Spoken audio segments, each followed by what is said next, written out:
우리 하나님 말씀 보시겠습니다. 하나님 말씀 에베소서 1장 7절에서 10절까지 말씀입니다. 에베소서 1장 7절에서 10절까지 말씀. 자, 우리 하나님이 주신 말씀 다 같이 한 목소리로 봉독해 보겠습니다. 우리는 그리스도 안에서 그의 은혜의 풍성함을 따라 그의 피로 말미암아 속량 곧 죄사함을 받았느니라. 이는 그가 모든 지혜와 총명을 우리에게 넘치게 하사 그 뜻의 비밀을 우리에게 알리신 것이요 그의 기뻐하심을 따라 그리스도 안에서 때가 찬 경륜을 위하여 예정하신 것이니 하늘에 있는 것이나 땅에 있는 것이 다 그리스도 안에서 통일되게 하려 하심이라. 아멘. 아멘. 19세기 프랑스에 스탕달이라고 하는 사실주의 문학 작가가 있었습니다. 스탕달은 평소에 미술작품 감상하는 것을 좋아했습니다. 그래서 1817년 그는 이탈리아 피렌체를 여행하던 중에 산타크로체 교회에서 14살짜리 화가 지오토라고 하는 그 화가가 그린 이 프레스코화 작품을 감상하고 있었습니다. 그 감상하던 중에 갑자기 다리에 힘이 풀리고 몸에 힘이 빠지면서 흥분 상태에 빠지기 시작했고요. 호흡이 곤란한 상태까지 이르렀습니다. 자, 이런 증상이 한 달 동안 이어졌다고 합니다. 1989년 이탈리아의 한 정신과 의사가 이 증상을 이렇게 명명했습니다. 스탕달 신드롬이라고 이렇게 명명을 했습니다. 이 스탕달 신드롬이라고 하는 것은 불후의 명작에 압도되는 순간 발생하는 이 신체의 증상이라고 말할 수 있습니다. 이 스탕달 신드롬을 몇 가지 예로 들 수 있는데요. 혹시 영화 파리넬리를 보셨는지 모르겠지만 천상의 목소리를 가진 이 카스트라도가 핸델이 작곡한 울게 하소서를 노래하고 있었습니다. 근데 그 객석에서 핸델이 앉아 있었는데요. 자기가 작곡한 노래를 최상으로 부르고 있는 이 파리넬리를 바라보면서 호흡이 곤란해지고 기절하는 장면이 나오고 있죠. 빈센트 반 고흐, 우리가 알고 있는 유명한 화가입니다. 1885년 암스테르담 국립미술관에서 렘브란트가 그린 유대인 신부를 보고 완전히 매료되었습니다. 그래서 친구에게 이렇게 말을 합니다. 내가 이 그림을 2주 동안 볼 수 있게 해준다면 내 수명의 10년이라도 나는 제공해 줄 수 있겠다라고 이렇게 말을 했습니다. 주로 미술과 음악 등 이 예술을 사랑하는 사람들에게 이런 현상이 발생하고 있는 것 같습니다. 우리는 예술은 잘 모르지만 예수님은 사랑하는 사람들입니다. 우리는 여러 모양으로 각자 사람에 맞게 여러 모양으로 하나님을 인격적으로 만나고요. 예수님을 사랑하고 예수님을 만난 다음에 그 은혜와 사랑에 압도되는 경험을 할 때가 있습니다. 자연인으로 살아갔었던 우리 자연인들이 하나님의 그 사랑, 예수님의 그 놀라운 사랑을 맛보고 난 다음에 이제는 더 이상 이렇게 살아갈 수 없다라고 하는 그런 결론에 이르게 됩니다. 대표적으로 바울입니다. 다메섹 도상에서 스탕달 신드롬보다도 훨씬 더 강렬한 경험을 했습니다. 하늘에서 빛이 비추고요. 바울의 둘레를 비추기 시작했고 예수님의 음성을 듣게 되었습니다. 그리고 3일 동안 앞을 보지도 못하고 먹지도 마시지도 못했습니다. 저는 이것을 이렇게 명명하고 싶습니다. 그리스도 신드롬이라고 말하고 싶습니다. 이 사건 이후 바울은 죽을 때까지 강렬한 소망을 품에 품고 살아갔습니다. 어떤 소망일까요? 고린도후서 5장 8절에서 9절에 보면 우리가 담대하여 원하는 바는 차라리 몸을 떠나 주와 함께 있는 그것이라. 그런즉 우리는 몸으로 있든지 떠나 있든지 주를 기쁘시게 하는 자가 되기를 힘쓰노라. 바울은 원래 사울이었습니다. 나는 지금까지 사울로 살아왔다. 더 이상 사울로 살 수가 없다. 사울로 다시 돌아가고 싶은 마음이 하나도 없다. 내 마음속에 가장 강렬한 열망이 하나 생겨나기 시작을 했는데 그것은 주를 기쁘게 하시는 것이다. 나는 기독교 지도자가 되고 싶은 열망이 없다. 성공하고 싶은 열망은 추호도 없다. 나는 내 육체를 빨리 떠나서 주님을 만나는 것이 나의 가장 강렬한 소망이다. 그러나 지금 내 육체를 떠날 수 없기 때문에 육체에 있는 한 하나님을 기쁘게 하는 일에 나의 모든 것을 쏟아붓겠다라고 그렇게 열망이 생겼었던 것입니다. 그래서 매일매일 사소한 일상까지도 하나님 앞에 영광을 돌리기 위해서 애를 썼습니다. 고린도전서 10장 31절, 그런즉 너희가 먹든지 마시든지 무엇을 하든지 다 하나님의 영광을 위하여 하라. 로마서 5장 5절에 보면요, 이 소망에 대해서 이렇게 얘기를 하고 있습니다. 소망이 우리를 부끄럽게 하지 아니함은 우리에게 주신 성령으로 말미암아 하나님의 사랑이 우리 마음에 부은 바 됨이라. 하나님의 사랑이 내 마음속에 부어진 바 그 이후와 그 이전이 확연하게 달랐다라고 하는 것이죠. 그리고 최고의 소망이 생겼습니다. 우리가 지금 살아가는데 소망은 무슨 소망을 가지고 살아가고 있으십니까? 이와 같이 예수 그리스도를 만난 사람들은요, 반드시 인생 최고의 기준점이 생깁니다. 어떤 선택을 할 때 이것이 하나님을 기쁘시게 하느냐, 하나님을 기쁘시게 하지 않느냐를 기준으로 모든 것을 선택하게 됩니다. 만일 어떤 선택을 할 때 하나님을 기쁘시게 하지 못한다라고 하면 아무리 많은 수익이 난다라고 할지라도, 어떠한 권력과 명예가 나에게 주어진다라고 할지라도 그것을 포기하는 것, 이게 바로 인생의 최고의 기준점이 됩니다. 우리는 인생을 살아가면서요, 많은 선택을 해야 됩니다. 매일매일 선택을 해야 됩니다. 자녀 교육도 그렇고 사업도 그렇고 우리의 진로도 그렇고 많은 선택을 해야 됩니다. 그 많은 선택 중에 마음속에 갈등이 일어나게 됩니다. 그 갈등 중에 우리가 해야 될 일은 뭘까요? 하나님 앞에 엎드리는 겁니다. 왜 엎드려야 될까요? 하나님, 이 일이 최고로 잘 되게 해주십시오, 번창하게 해주십시오가 아니라 우리가 선택을 할 때 하나님이 기뻐하시는 선택을 하게 해주십시오, 도와주십시오 라고 하나님 앞에 엎드리는 것입니다. 그래서 우리 일상생활에 새로운 사이클이 생깁니다. 영적인 사이클이 새롭게 생기죠. 어떤 사건이 발생을 합니다. 그러면 이것을 분별해야 하기 때문에 하나님 앞에 엎드립니다. 그리고 하나님이 기뻐하시는 선택을 합니다. 그리고 나서 기뻐하고 감사합니다. 이런 삶을 뭐라 그러죠? 하나님의 뜻대로 사는 삶.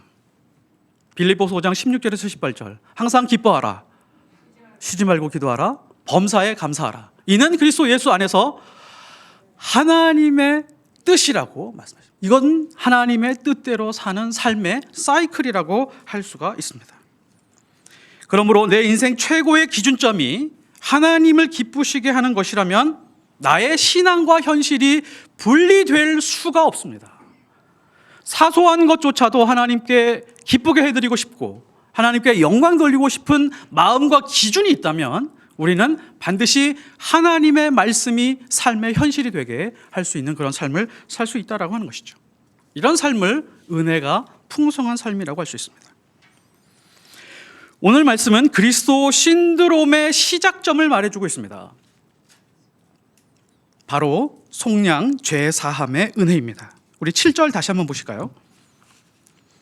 7절에 우리는 그리스도 안에서 그의 은혜의 풍성함을 따라 그의 피로 속량 곧 죄 사함을 받았느니라.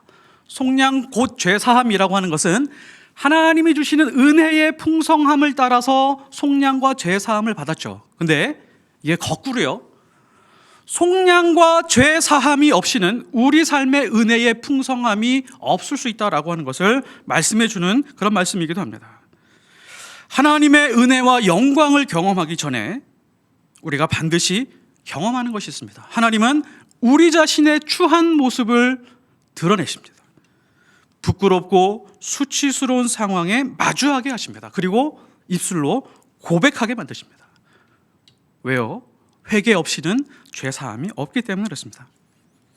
구원의 방식도 비슷합니다. 입술로 고백하게 만듭니다. 로마서 10장 10절, 마음으로 믿어 의에 이르고 입으로 시인하여 구원에 이르느니라. 우리의 신앙을 항상 입으로 고백하게 하는 것이죠. 그리고 회개하고 죄를 고백하는 순간 우리에게 보장되는 것이 있습니다. 구원이 보장되죠. 우린 여기까지 너무너무 확실하게 잘 알고 있는 것입니다. 하지만 우리가 절대로 오해하면 안 되는 것이 있습니다. 죄 사함을 주셨다라고 하는 것은 그냥 죄를 사하노라라고 끝나는 것이 아닙니다. 그리고 불행 끝, 그 다음에 행복 시작, 이렇게 이어지지 않는다라고 하는 것이죠. 죄 사함 이후 우리는 아주 특별한 과정이 남아 있습니다. 출애굽 이후에, 이집트에서 노예 해방이 된 이후에 광야라고 하는 구간이 남아 있었던 것처럼 하나님 앞에서 거듭난 사람들은 죄 사함 이후에 특별한 구간이 남아 있다라고 하는 것이죠. 골로새서 1장 13절에서 14절, 그가 우리를 흑암의 권세에서 건져내사 그의 사랑의 아들의 나라로 옮기셨느니라. 그의 아들 안에서 우리가 속량 곧 죄사함을 얻었도다. 죄사함의 은혜를 경험한 후 바울이 소망한 바와 같이 오늘 목사님이 말씀하셨던 것처럼 예수 그리스도와 절정을 경험한 다음에 우리가 소망하는 것이 있습니다. 바로 천국으로 가고 싶은 그런 열망이 있습니다. 그런데 그 중간에 우리가 일정 기간 흑암의 권세 아래서 살아내야 될 인생과 현실이 있다는 것을 우리가 잊지 말아야 됩니다. 이 구간을, 이 세상의 치열한 현실을 지나가야 된다라고 하는 것이죠. 마치 우리가 고속도로를 달리다가 구간 단속이라고 하는 것이 걸리잖아요. 그거하고 비슷하다라고 할 수 있습니다. 자, 그러면 이 구간, 죄 사함 이후 우리가 일정 구간에 살게 되는데 그 구간의 끝은 어디일까요? 단순히 죽음일까요? 그렇지 않습니다. 성경은 아주 구체적으로 설명해 주고 있습니다. 끝나는 지점이 나와 있습니다. 끝나는 지점에 마치 분명히 거쳐가야 되는 출구가 있는 것처럼 그렇게 말씀해 주고 있는데요. 로마서 8장 23절, 그뿐 아니라 또한 우리 곧 성령의 처음 익은 열매를 받은 우리까지도 속으로 탄식하여 양자 될 것 곧 우리 몸의 속량을 기다리라. 어떤 속량이요? 몸의 속량을 기다리고 있다라고 하는 것입니다. 그러니까 몸의 속량, 육체의 속량이라고 하는 것입니다. 이 땅에서 나그네로 살아가다가 하늘나라 입국 절차를 거치는 것과 같습니다. 그러니까 속량을 두 개로 구분할 수 있습니다. 오늘 말씀에 에베소서에 나오는 이 속량과 그리고 로마서에 나오는 이 몸의 속량까지를 뚜렷하게 구분할 수 있다고 하는 것입니다. 오늘 말씀의 죄사함 속량이라고 하는 것은 마치 입구와 같은 느낌입니다. 구간의 입구에 들어서는 것 같은 느낌이고 시작점의 느낌을 가지고 있습니다. 그런데 로마서 8장은 몸의 속량은 구간의 출구와 같은 끝나는 지점을 말하고 있습니다. 인생의 끝 지점을 알려주는 이 몸의 속량 혹은 몸의 부활, 이 사례가 있나요? 성경에 나와 있습니까? 예수님입니다. 예수님은 부활하셨습니다. 부활하신 몸을 가지고 있었습니다. 부활하신 다음에 예수님이 제자들을 만났잖아요. 제자들이 만났는데 3년 동안 같이 먹고 자고 숙식을 같이 했음에도 불구하고 단번에 알아보지 못하고 예수님의 영인가? 이렇게 생각을 했습니다. 엠마오로 가던 두 제자가 갑자기 예수님이 등장해서 몇 시간 동안 같이 얘기를 주고받았는데 예수님인지를 못 알아챕니다. 나중에 예수님과 헤어지고 나서 예수님이었구나 라고 그렇게 알게 되었습니다. 예수님은 변화된 몸을 가지고 있었던 것이죠. 예수님의 부활하신 몸은 물리적으로도 공간과 중력의 제약을 받지 않으셨습니다. 예수님이 부활하신 그날 저녁에 제자들이 어느 다락방에 모여 있었잖아요. 문을 꽁꽁 걸어 잠기고 있었습니다. 왜냐하면 두려웠기 때문에. 근데 예수님은 그 문을 통해서 들어가지 않고 벽을 통해서 들어가는 것을 볼 수 있습니다. 공간의 제약을 받지 않았던 것이죠. 그런데 도마에게 몸을 보이실 때 보면은 손의 못자국, 창자국이 다 그대로 남아 있었던 것을 우리가 알 수 있습니다. 하늘로 승천하실 때 중력의 제약을 받지 않고 하늘로 올라가셨습니다. 우리는 사도신경 맨 마지막에 이렇게 고백을 합니다. 죄를 용서받는 것과 몸의 부활과 영생을 믿습니다. 그러므로 우리는 죄사함, 즉 속량으로 인해서 이제 아담 안에서 예수 안으로 옮겨가게 되었습니다. 고린도전서 15장 22절, 아담 안에서 모든 사람이 죽은 것 같이 그리스도 안에서 모든 사람이 삶을 얻으리라. 이 세상에 있는 모든 자연인들은 이렇습니다. 아담의 후손이고 아담 안에 있기 때문에 영과 혼과 몸은 다 죽은 상태입니다. 그런데 어디로 옮겨갔다고요? 예수님 안으로 옮겨갔습니다. 자, 그러면 영과 혼은 살았습니다. 근데 몸은 아직 남아있죠. 몸의 속량을 기다리고 있는 것입니다. 그래서 이걸 신학에서는 이렇게 표현합니다. 이미 그러나 아직. 이미 모든 구원은 이루어졌다. 아직 이루어지지 않은 부분이 있는데 그게 몸의 속량이라고 하는 것입니다. 부활의 때에 새로운 몸을 입게 되고요. 영과 혼과 몸이 완전한 구원을 이루게 되는 것이죠. 하지만 우리에게 중요한 것이 있습니다. 좋습니다. 예수님은 우리의 죄를 사해 주셨고 몸의 속량도 믿습니다. 처음 구간과 끝 지점 알파와 오메가는 다 믿겠습니다.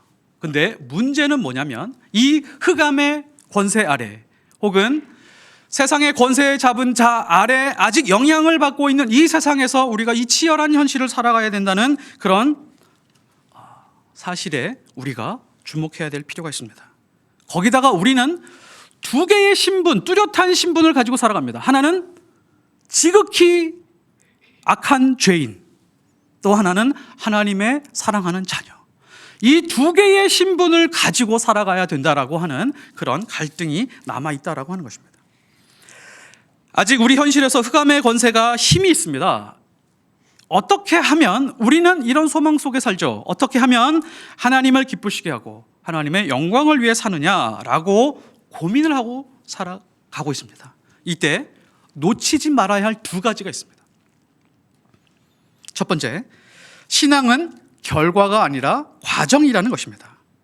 신앙이요, 두 가지로 구분할 수 있습니다. 과정 중심의 신앙이 있고 결과 중심의 신앙이 있습니다. 결과가 중요한 신앙은 성공주의로 흐를 수가 있습니다. 예를 들면 내 인생에서 홍해만 한번 갈라져 주면 돼, 기적이 한번 일어나 주면 돼 라는 생각을 가지고 있습니다.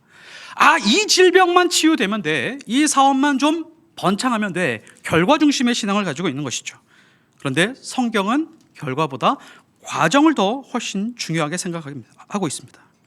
우리는 성경에서요, 결과, 성공 혹은 어떤 세상에서 뚜렷한 뭔가 지위를 누리는 것, 이런 것에는요 현미경처럼 잘 들여다보고 있지만 과정에 대해서는 망원경처럼 대충 보고 넘어가려는 그런 욕망을 가지고 있습니다. 결과와 축복은 늘리고 과정과 고난은 줄이고 싶은 그런 신앙의 욕망을 가지고 있다고 하는 것이죠. 성경의 인물들을 한번 보십시오. 그 인물들의 실패와 고난의 과정이 훨씬 더 길었습니다. 그런데 우리가 신앙생활하면서 그 과정에 대해서는 별로 관심이 없죠. 모세 한번 보시겠습니다. 모세의 인생이 실패했을까요? 성공했을까요? 우리는 워낙에 유명하고 익숙한 인물이라 성공했을 것 같지만 세상의 입장에서 보면은 성공한 인생이 아닐 수 있습니다. 과정도 힘들었고 결과도 좋지 못했습니다. 앞에 40년 동안은 왕궁에 살면서 편안하게 살 수 있었을지 모르지만 80년 동안은 나머지 80년 동안은 죽을 고생하면서 살았다라고 하는 것이죠. 인생의 끝에 보십시오. 가나안 땅에 들어가지 못합니다. 무덤이 어디 있는지도 모른다라고 하는 것이죠. 근데 왜 모세가 위대하죠? 하나님과 화목하고 하나님의 영광을 보면서 살아갔던 사람이기 때문에 그렇습니다. 총리가 된 요셉, 우리는 총리에 집중을 하고 있지만 성경은 노예와 죄수에 대해서 더 자세하게 설명하고 있습니다. 노예나 죄수로 살면서 하나님과의 관계가 회복되고 흔들리지 않는 중심을 가지고 있는 사람이 바로 요셉이었던 것입니다. 위대한 왕으로 추앙받는 다윗이 있습니다. 골리앗을 물리쳤습니다. 그때가 한 17살쯤 됐습니다. 그러면 곧바로 이스라엘의 왕이 되었으면 좋겠는데 13년 동안 거의 불황자처럼 돌아다닙니다. 그리고 미친 척하고 침을 흘려야만 살아갈 수 있는 그런 현실 속에서 그렇게 마주하고 있었던 것이죠. 근데 왜 다윗이 위대하죠? 그렇게 침을 흘리고 미친 척하면서 살아가는 그 과정 속에서 시편 34편을 기록하면서 하나님과 화목하고 예배의 삶을 살았기 때문에 그렇습니다. 예수님의 12제자들이 있습니다. 전부 다 순교당했습니다. 예수님처럼 화목 제물의 인생으로 마감이 되었다라고 하는 것이죠. 그러므로 결과와 성공보다는 과정과 실패를 통해서 일하시는 하나님을 우리가 바라봐야 된다라고 하는 것입니다. 두 번째, 그 인생의 기간을 행복의 차원에서 생각하지 말라는 것입니다. 인생은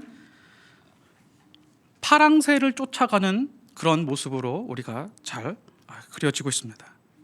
인간의 행복은 이 파랑새를 쫓아가는 허상이라고 할 수도 있습니다.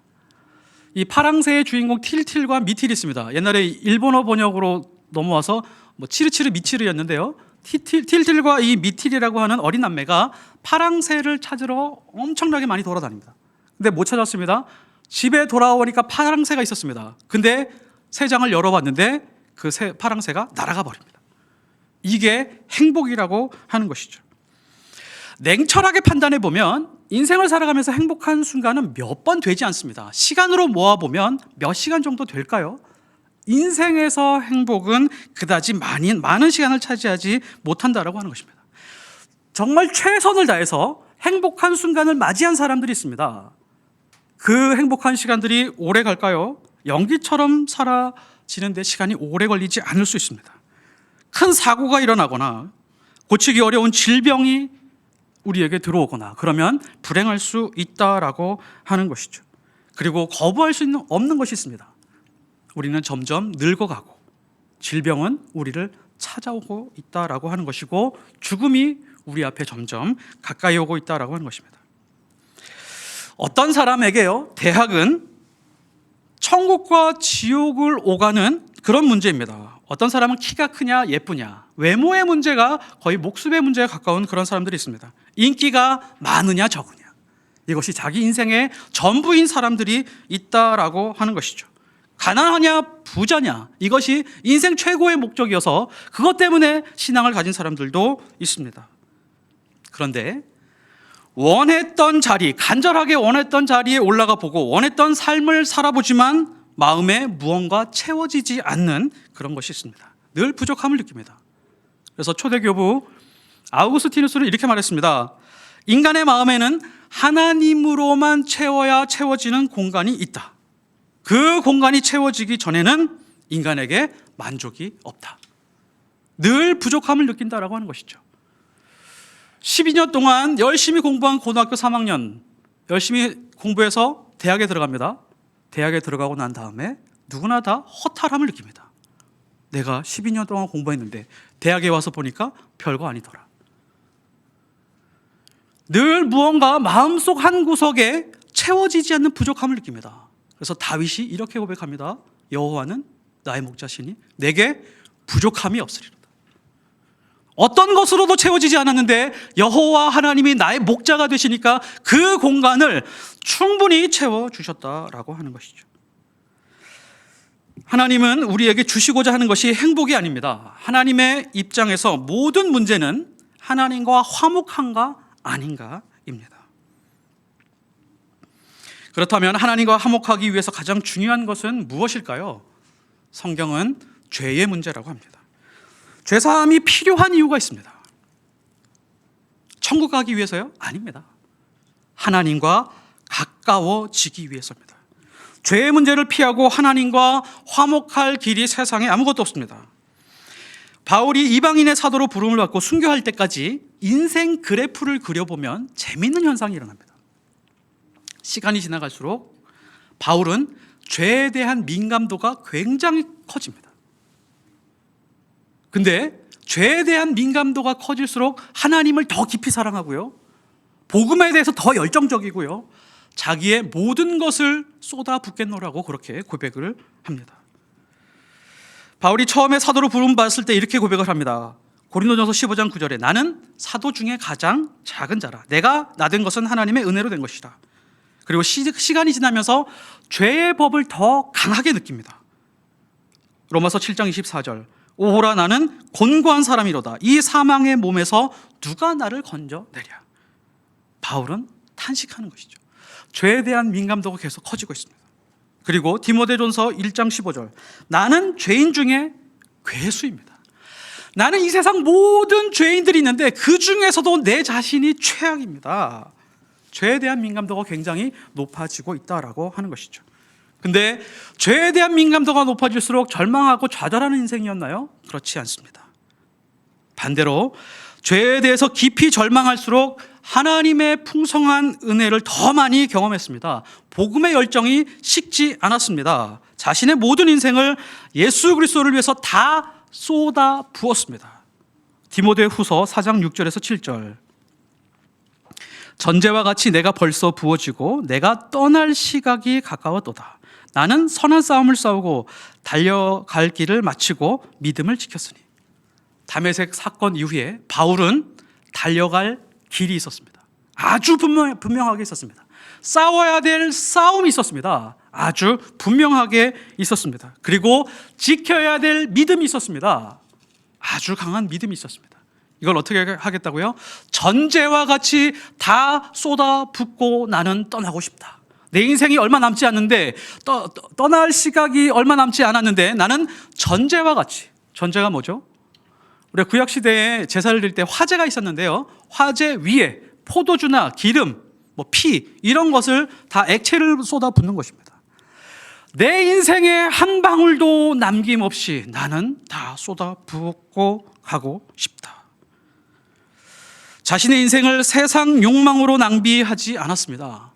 디모데와 혹은 제자들과 여러 교회들과 이방인들을 위해서 그 사람들이 더 하나님 앞에 가까이 갈 수 있다면, 하나님을 알지 못하는 사람들이 복음을 들을 수 있다면, 구원의 길로 들어서게 할 수 있다면 나는 액체와 같이 쏟아 부어지고 싶다. 그러므로 죄에 대해 민감할수록 신앙생활을 잘하고 있는 것입니다. 하나님과 화목할수록 예전에는 죄에 대해서 생각하지 않았던 것들도 마음에 걸리게 되었습니다. 내가 먼저 인사하지 않았었던 것, 내가 먼저 사과하지 않은 것, 거짓말하고 속인 것, 별의별 게 다 내 마음속에서 막 혼돈스럽게 마음에 걸리게 되는 것입니다.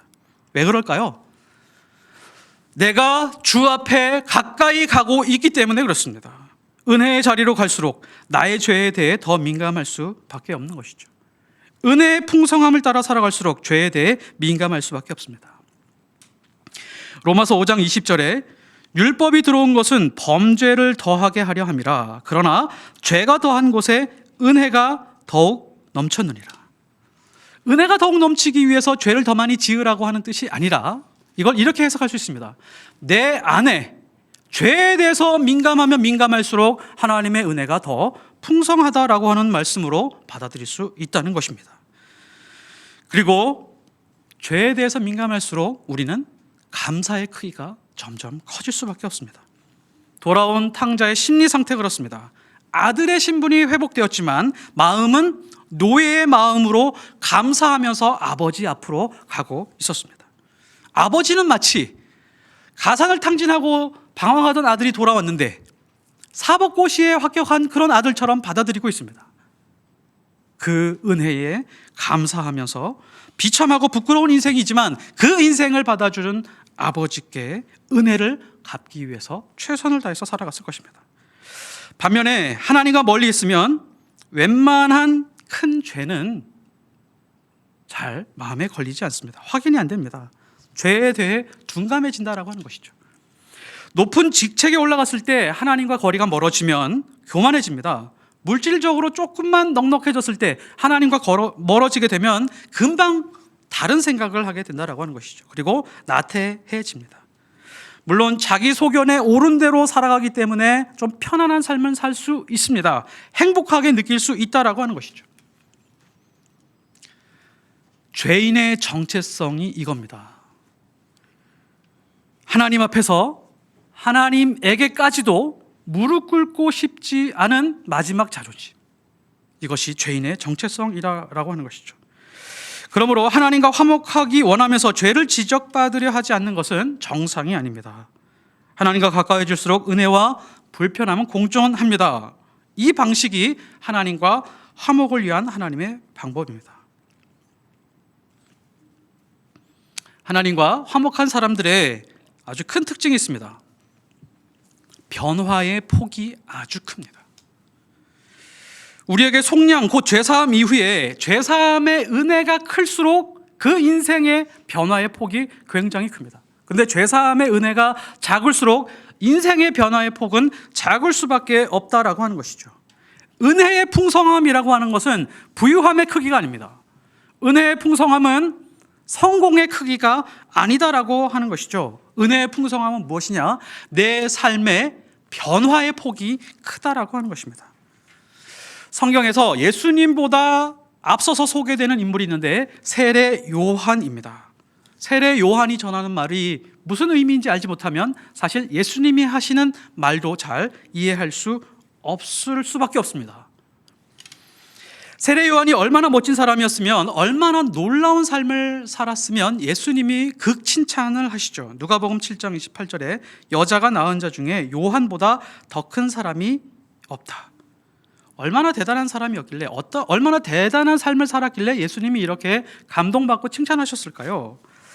세례 요한이 바로 진리 안에서 변화의 폭이 매우 큰 사람이었기 때문에 그렇습니다. 세례 요한의 아버지는 제사장이었습니다. 사가랴였습니다. 엄마는 제사장의 혈통을 가진 엘리사벳이었습니다. 아론의 혈통을 가지고 있었습니다. 아주 골수 제사장의 집안이었다라고 하는 것이죠. 이 제사장 집안 출신의 세례 요한인데, 유대인들이 제사장과 율법을 가르치는 사람들을 세례 요한에게 보냈습니다. 보냈을 때 뭐라고 질문하냐면 이렇게 질문합니다. 내가 누구냐? 제사장 집안 사람들은요, 제사장 집안의 내용들을 잘 압니다. 어떻게 살아가는지, 자녀들이 어떻게 크고 있는지, 그 같은 직업 직군에 있는 사람들, 특히 제사장 집안에 있는 사람들은 잘 알죠. 세례 요한, 너는 누구냐? 어릴 때 우리가 알던 사가랴의 아들 세례 요한이 아닌 것 같다. 너는 어떻게 이렇게 변화되고 성장을 했냐? 라고 하는 궁금증도 포함되어 있는 것입니다. 우리가 알고 있던 요한과는 너무 다르구나. 제사장 집안의 사람들이 살아가는 전형적인 삶의 방식이 있습니다. 10대, 20대 혹은 제사장이 될 때 그 루틴이 있습니다. 근데 그 과정을 거치지 않고 변화된 사람으로 세례 요한이 살아가고 있는 것을 보고 예측은 가능하지 않았던 것입니다. 변화의 폭이 매우 컸던 것입니다. 세례 요한은 한 번도 기적을 일으킨 적이 없습니다. 죽은 자를 살리거나 병을 고친 적이 한 번도 없습니다. 바울처럼 최고의 학벌을 가진 적도 없습니다. 외모가 훌륭했을까요? 그렇지 않습니다. 낙타 털옷을 입고 다녔고요. 먹는 것도 그냥 메뚜기 잡아먹고 운 좋으면 꿀을 먹는 정도였습니다. 세상 사람들이 세례 요한에게 관심 가질 하등의 이유가 없었습니다. 그런데 온 나라에 있는 사람들이 세례 요한에게 찾아와서 어떻게 하면 구원을 받을 수 있습니까? 남녀노소, 돈 많은 사람, 가난한 사람, 할 것 없이, 어린아이 할 것 없이 모두가 세례 요한에게 와서 어떻게 하면 구원을 받을 수 있습니까? 세례 받으면서 그렇게 삶을 변화시켰습니다. 세례 요한에게 와서 내가 어떻게 하면 구원을 받을 수 있느냐라고 할 정도로 유명한 사람이 되고 그렇게 영향력 있는 사람이 되었습니다. 세례 요한은 딱 한 가지 가지고 있었습니다. 딱 한 가지 진리를 가지고 있었습니다. 마태복음 3장 1절, 회개하라, 천국이 가까워 왔느니라. 회개와 천국이라고 하는 진리를 붙들고 자신의 삶으로 살아내고 있으니까 많은 사람들이 그 진리를 찾아서 왔고 그 자신도 변화의 폭이 굉장히 클 수밖에 없었던 것입니다. 사람은 변화되지 않으면 변질됩니다. 동양에서 성인은 이룰 성자에다가 사람이 있잖아요. 사람이 점점점 이루어지는 게 성인이라고 말합니다. 근데 영어에서 성인은 adulterous라고 말합니다. 이게 뭐냐면 변질되어가는 사람. 오히려 동양적인 개념이 훨씬 더 맞는 것 같습니다. 하나님 안에서 예수 그리스도를 만난 사람들은 반드시 변화되어가는 사람들이지 변질되어가는 사람들은 아닙니다.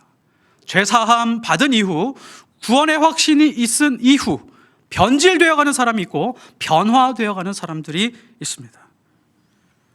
우리는 하나님 앞에서 변화되고 더 하나님을 사랑하고 예수님을 따라 살아가는 그런 하나님의 사람들이 되었으면 좋겠습니다. 기도하겠습니다. 하나님, 몸의 속량이 완전하게 이루어지기 전까지 우리의 삶이 하나님을 기쁘시게 하는 일에 전제와 같이 부음바 되는 인생으로 살게 하옵소서. 예수 그리스도의 이름으로 기도드렸사옵나이다. 아멘.